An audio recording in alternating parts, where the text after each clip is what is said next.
So today you have, a number of people speaking about the life and times of Ratan Tata, people recalling how Ratan Tata is leaving behind a legacy that clearly is very, very difficult to match. Can there be another Ratan Tata? The answer is no. At this moment, I want to introduce Dr. Amitabh Kant, who's been a Sherpa at the G20, former CEO of the NITI Aayog and also a renowned author. And Amitabh Kant has a very, very special memory of Ratan Tata ji because he released his very first book that was titled Branding India, an incredible story. Dr. Kant, thank you so much for your time. Thank you for speaking to us on Times Now. What is it today, sir, that you're feeling? What is the sense of loss that you're feeling? Well, it's a huge loss to the country because Ratan Tata was not only a great business leader, but more than that, he was someone who focused very strongly on the growth of India. You know, when I was CEO NITI Aayog, he discussed issues of nutrition. He participated in the aspirational district program through the Tata Trust. He focused on drinking water.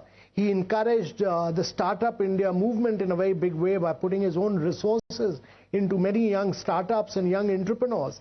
And he was one who was always wanting India to be a developed, advanced country. And that's why his role in globalizing India's manufacturing was very critical. He took the Indian Taj hotels abroad in a very big way, then bought over Tata, the Tetlés were bought over, and that's how India tea and coffee reached the retail outlets the worldwide. And then, he bought over Chorus Steel and later Jaguar and Land Rover. Now, all this enabled huge technologies to come into India, and much of this new resurgence in terms of semiconductor design for chips, defense manufacturing is a consequence of that. The other big thing that's happened is that Indian entrepreneurs started looking outwards because of that. And my own association with him goes back to Kerala when I was a young officer.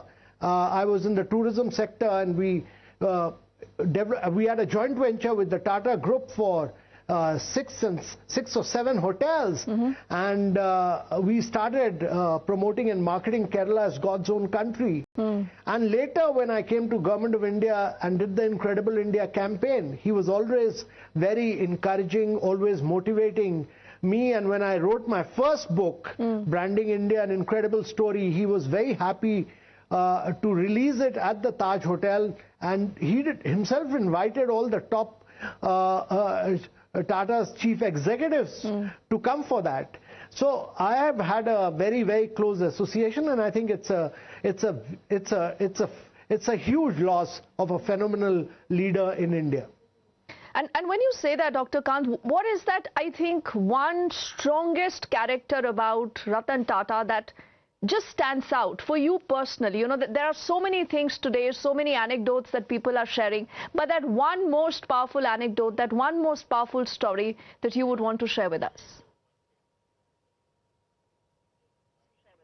I think the most powerful story, according to me, was his huge concern for nutrition. And he attended several meetings in NITI Aayog on nutrition himself, and he made Tata Trust play a key role because he felt that a weak mother produces a weak child, and it leads to wasting and stunting in India, and we need to change this whole vicious cycle of a weak mother. And he focused very strongly on that in a very big way, and Tata Trust partnered with us in that movement. And I think for a business leader to think of nutrition as the biggest challenge India was confronted with was a huge thing which appealed to me, that here was a person who was looking beyond just profit and loss, but he was looking at how we produce strong mothers, how we produce strong children, and how we reap the benefits of a demographic transition in India. And Dr. Kant, there's another interesting thing that you said. Today we speak of the India's growth story, we speak about Atmanirbhar Bharat, but someone like Ratan Tata was already following this. He was leading India's growth story for the longest time. At a point where, you had Indian businesses not wanting to go abroad, he actually did that. And he became the bridge between India and the world, like many would say. And he was far ahead of his time. What really made him do what he did, and how do you see this, entire approach by Ratan Tata? How has it contributed to India's growth story? So, my elder brother, Ravi Kant, was the managing director of Tata Motors. He worked very closely with Ratan Tata. And he tells me that nobody in the world would have taken a decision to relocate the nano plant from Singur, a fully ready plant, about to manufacture, to Gujarat. It was Ratan Tata who finally took the decision, and they relocated an entire plant of that size and scale to Gujarat. He also told me that but for him, it would have been impossible to buy both Jaguar and Land Rover at that point of time, and there was a lot of criticism. But today, Tata Motors, for instance, is a different company because of the technology that has come in, and because it's a global company. So both Jaguar and Land Rover have penetrated global markets, and their balance sheet turned around because of that. But as a consequence of that, look at the technology which came into India, and today Tata is way ahead of other companies in electric vehicle manufacturing. Absolutely. And when you draw this entire comparison, on one side you have the Land Rover, on the other side you have a Nano. So there was this Ratan Tata who was not just thinking business, but he was also thinking of the Aam Aadmi. He thought of also reaching out to the Aam Aadmi in his own little ways. And where do you find such business leaders who do not just think about minting money, but also perhaps giving back to society in their own little ways? Yeah, the impact he had. But look at the way he invested in startups with his own resources. Or, look at the way he thought of nutrition, or look at the way he thought of improving learning outcomes. Many path-breaking things. Or look at the way he started supporting the aspirational district program of the Prime Minister. So many of these programs, he used both the business opportunity to Tatas, and he used many of these opportunities where there was a necessity to do human development and do transition of the physical quality of life index through the Tata Trust. And then, if I may ask you, Dr. Kant, that what is the quality about Ratan Tata that really, set him apart from the other so-called business tycoons of not just the country, but across the world? I mean, there has to be something very, very special about him that today we are just, reading more about his very powerful messages in terms of leadership, in terms of taking everyone along, the humane side of it, the resilience, everything else about him. I think the most critical thing was his kindness, his compassion, his simplicity, because he cared for animals, he cared for the downtrodden, he cared for the poorest, and that's why he focused on cancer, which puts a lot of people below the poverty line. And what Tatas have done in the field of cancer, no government organization or no private organization has been able to do. So his contribution in all these areas is huge and immense, and that came out of his kindness and his compassion. And,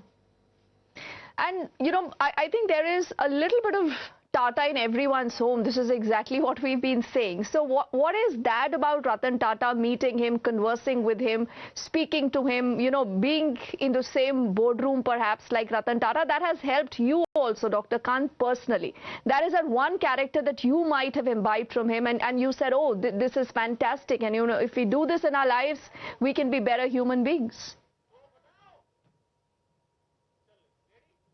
So one is that his ability to think big, his ability to plan, his ability to, look at technology from another perspective, his ability to think from a humane perspective, and more than anything, always be positive and always be optimistic about India.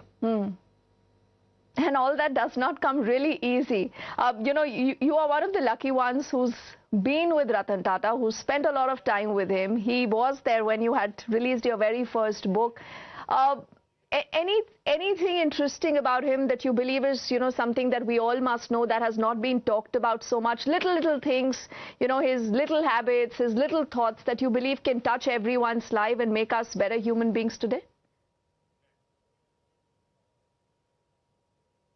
Well, he also had other than merely kindness and compassion, he was also very caring. So when you met him, he always asked about family members. He always asked about the pets you had. He also had a nice sense of humor. And he was always concerned with the design element, which is very critical. In every government scheme, in every architectural building, in every construction, he was very concerned about the design component, and that probably came from the fact that he had an architectural background.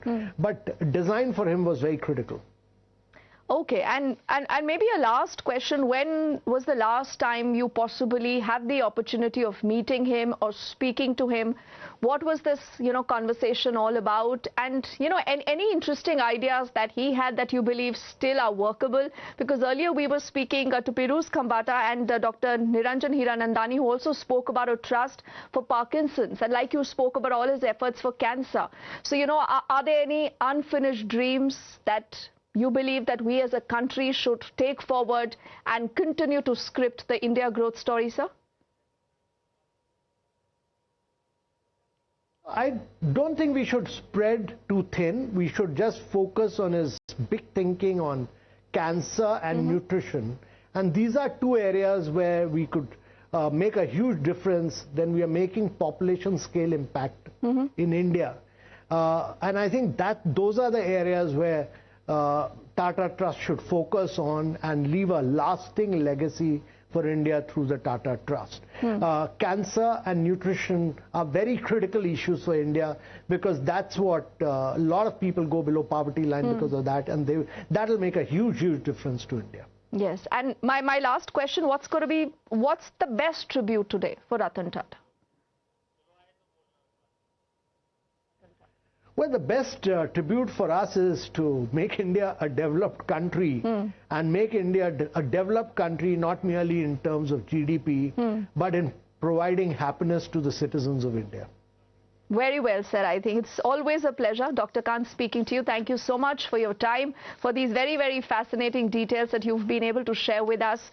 And we remember Ratan Tata at this, tough hour, and our thoughts are with the entire Tata family. Dr. Kant, thank you so much, sir, for your time.